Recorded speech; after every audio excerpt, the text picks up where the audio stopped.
In Brazil, at least 9 people, including one police officer, were killed in gun battles in the slums of Rio de Janeiro. These clashes are not linked to the massive anti-government demonstrations of late, but Brazil has been trying to clean up criminal activity in its slums before the World Cup next year.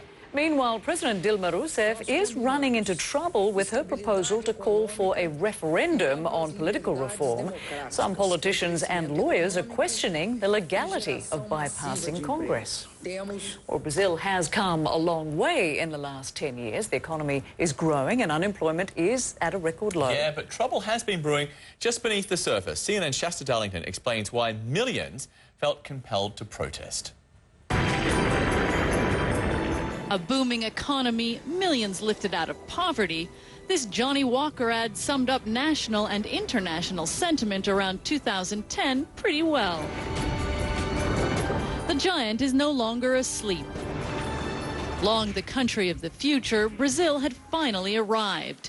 It won the bid to host the 2014 World Cup and the Olympic Games in 2016. But it turns out that was just half the story. More than 1 million people have taken to the streets over the last 2 weeks in the largest demonstrations in decades. What started as a protest over a 9-cent hike in bus fares exploded, fueled by a harsh police crackdown. Brazilians vented their anger at what they called political corruption and decrepit public services.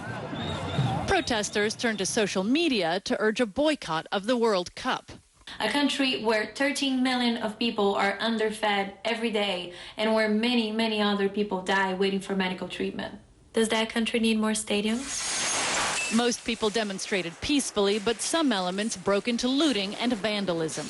Police used tear gas and rubber bullets. After initial silence, President Dilma Rousseff tried to convince protesters she was listening. The streets are telling us that the country wants quality public services, she says. They want more efficient mechanisms to fight corruption and to ensure the good use of public funds.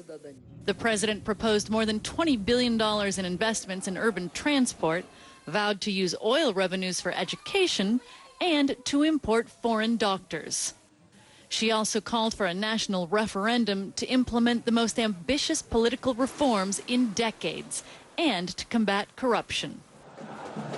In this football-mad nation, even idols like Pelé came under fire after he criticized protests in a message sent to Globo TV.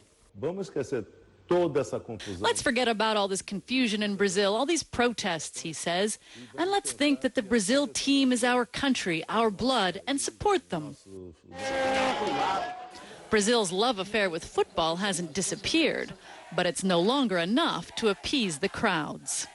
Brazil is undoubtedly better off than it was 20 or even 10 years ago, but expectations are also higher. In fact, people are preparing to head back out on the streets to protest against corruption and, yes, stadiums, even where Brazil is playing. Shasta Darlington, CNN, Sao Paulo.